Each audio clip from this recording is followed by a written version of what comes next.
In May 1940, the French army is crushed by the German war machine, effectively and massively supported by its air force, the Luftwaffe.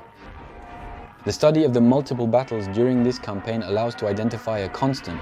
The French ground forces are systematically crushed under the shells of the German close air support. But what really happened in the air during this battle? What was the value of the French and Allied aviation? And above all, where was the French aviation in May-June 1940?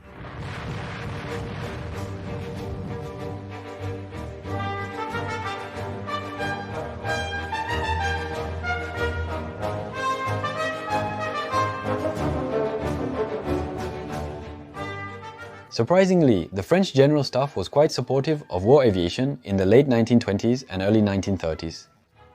The interest extends beyond the military, with major national players also intrigued. Notable people include André Michelin, founder of the tire company bearing his name, Marshal Lyautey, recognized for his work in Morocco, and Marshal Pétain. But then, how did we go from this support for air power to the French air disaster that was the Battle of France, 1940? The answer lies in the early 1930s, when France faced a severe economic and political crisis. In the early 1930s, Western economies faced a severe crisis during the Great Depression, partly triggered by a stock market crash.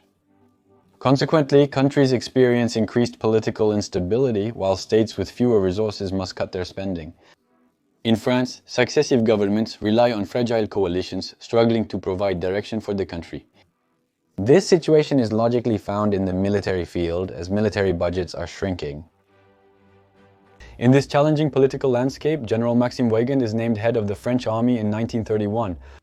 However, he initiates a first major modernization movement of the French army, which is the first since World War I, a movement in which he includes both anti-aircraft weapons and war aviation itself. An opinion he shares with a certain Philippe Pétain, who is then the first Inspector General of Aerial Defense in the history of France. This may indeed seem surprising, as we tend to have of these two men the image of an outdated and reactionary old man, hostile to new ideas. This image is not unprecedented on the military level, but it is for both parties involved. Weygand and Pétain are experienced professionals, each aiming to modernize the French army in their own way. However, there is not yet a proper air force, with the equipment being attached to the army or the navy. In this context, two strategic visions on using war aviation are in opposition. Air Minister Pétain and other officers believe the upcoming battles will have two phases, first in the skies, then on the ground. In this logic, strategic thinkers believe that an aerial defeat leads to a defeat on the ground. As a result, the army must directly participate in both phases of the battle and therefore have resources to support the first phase, that is to say the aerial battle. By having, for example, anti-aircraft guns, that is to say defense against aviation. On the other hand, it's essentially Weygand who carries the vision of an air-land battle taking place simultaneously on the ground and in the skies. In this model, the Air Force is a weapon available to the army to achieve victory. However, it is the first option, with some compromises to ensure that Weygand is not a blocking factor, which was chosen in 1933 now, the creation of an independent air force. But 2 years later, this vision is going to take a hit.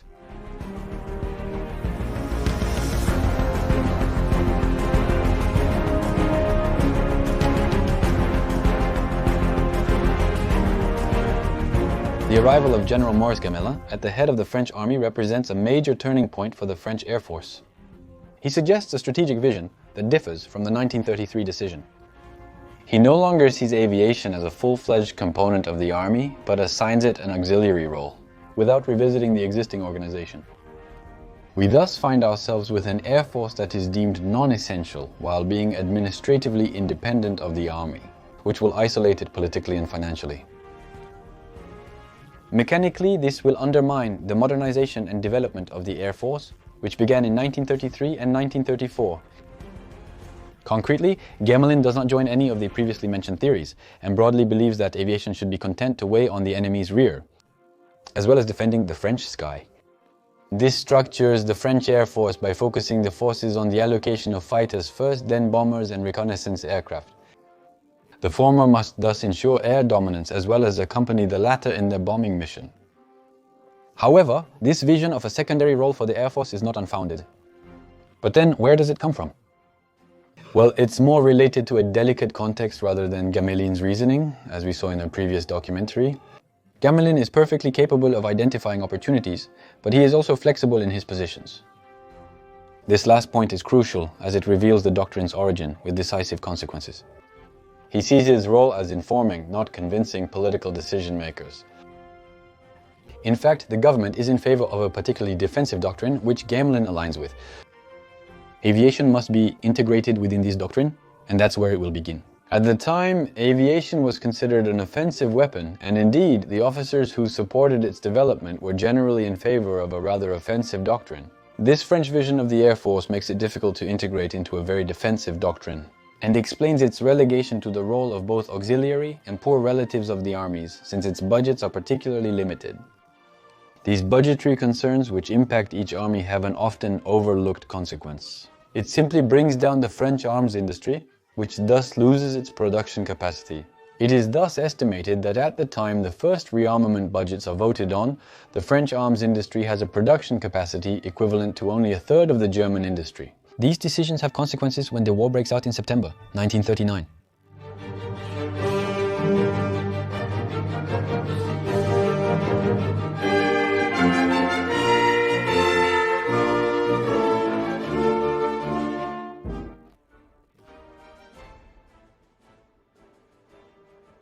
In September 1939, the French Air Force was significantly technologically behind.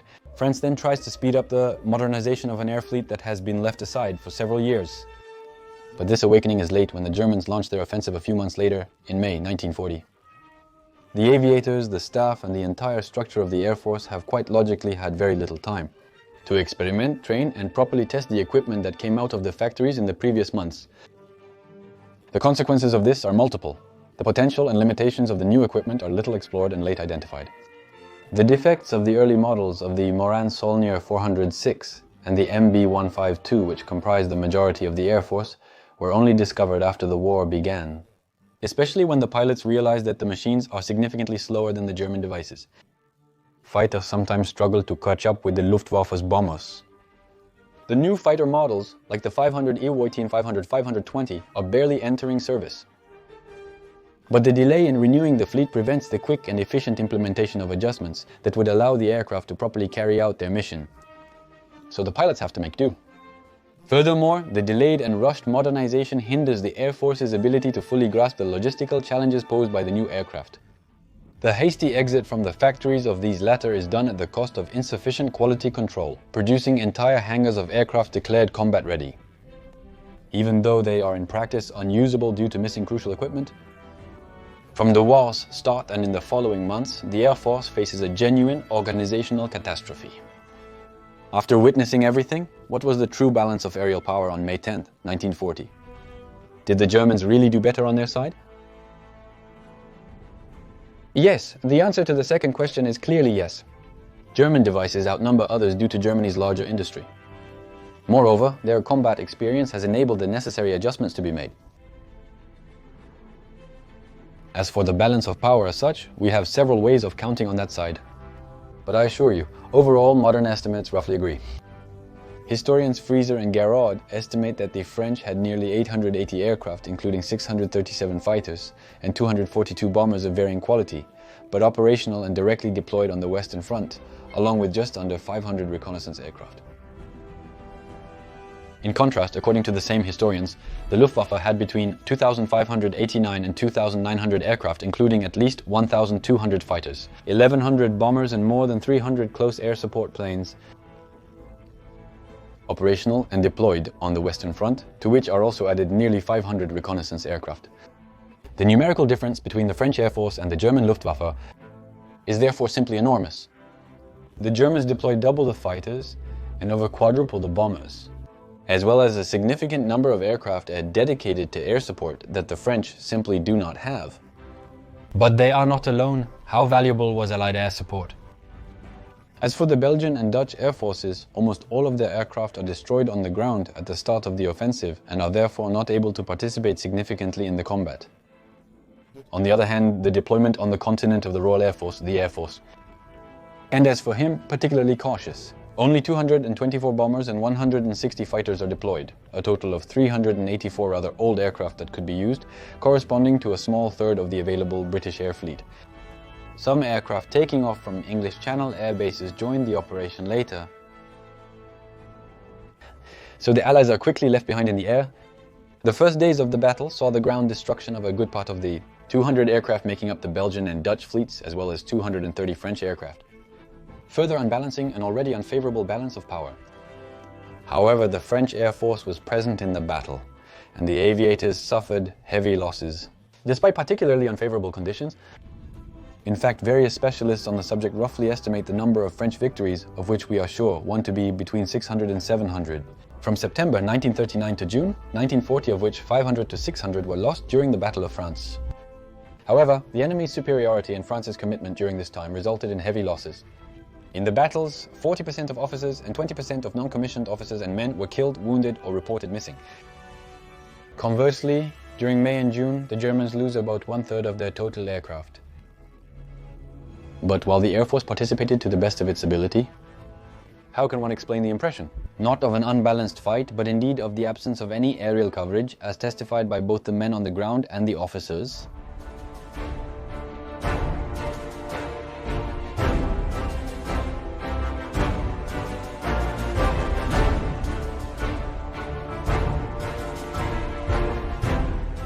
Well, it is twofold. On one hand, it is organizational. The Air Force's equipment is divided between cooperation aviation, directly attached to ground forces, and more autonomous reserved aviation.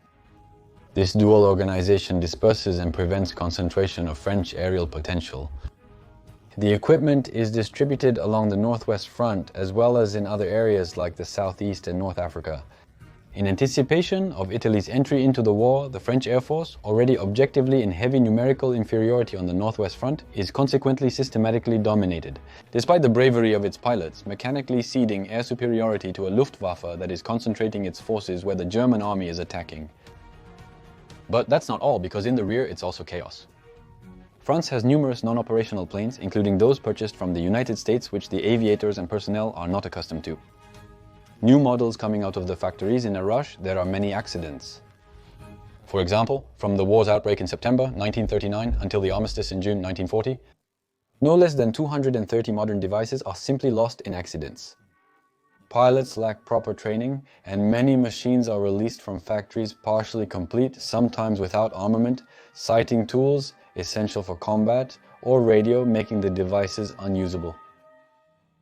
The lack of ferry pilots worsens the situation, forcing the pilots to regularly retrieve the devices from the factories themselves.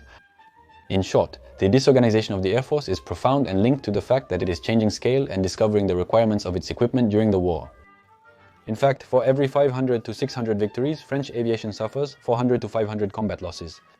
This figure, combined with substantial aircraft losses due to enemy advance, accidents and technical issues, resulted in total French material losses of at least 1,500 aircraft from September 1939 to June 1940.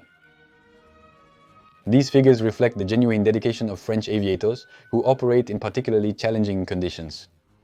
This was the situation on June 5th for Colonel Jean Louveau, piloting a Block 152 fighter escorting a reconnaissance plane. On their return to base, 5 Messerschmitt 109, the iconic high-performing German fighters, attacked them.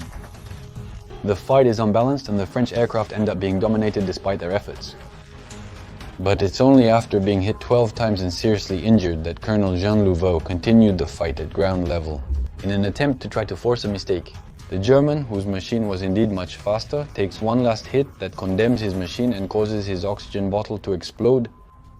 Severely hit and aware that his device is now only gliding, he makes a surprising decision.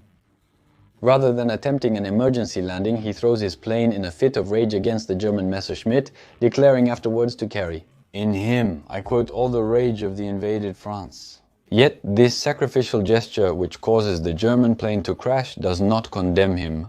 But how?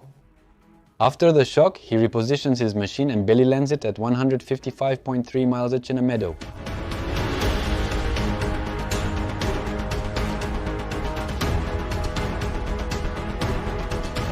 The colonel, like so many others, continued the fight to the very last extremity. Despite being scalded by engine oil and having numerous shards in his body and skull, it was only the disabling of his machine that put an end to the fight. And for the anecdote, this colonel recovers from his injuries and joins the French resistance before being deported in 1943, which he also survives. When the war ends, he resumes his career in the service of his country and the Air Force. So all of this clearly answers the initial question, where was French aviation in May-June 1940? Well, it was indeed present at the fight, won some battles but we lost many others, meaning that it was quickly put out of action by the Luftwaffe when the German offensive was launched. The French Air Force of 1940, molded by the French government's directives and Gamelin's generalship, suffered a devastating defeat due to organizational disarray, significant numerical disadvantage and unsuitable doctrine. It is then the human and material losses generated both by the battles and the organizational difficulties mentioned that nail the French aircraft remaining on the ground, thus quickly emptying the skies of French aviation. A void that is filled by the devices of the firefight. I hope this documentary has helped you better understand the realities faced by French aviation during the Battle of France in 1940.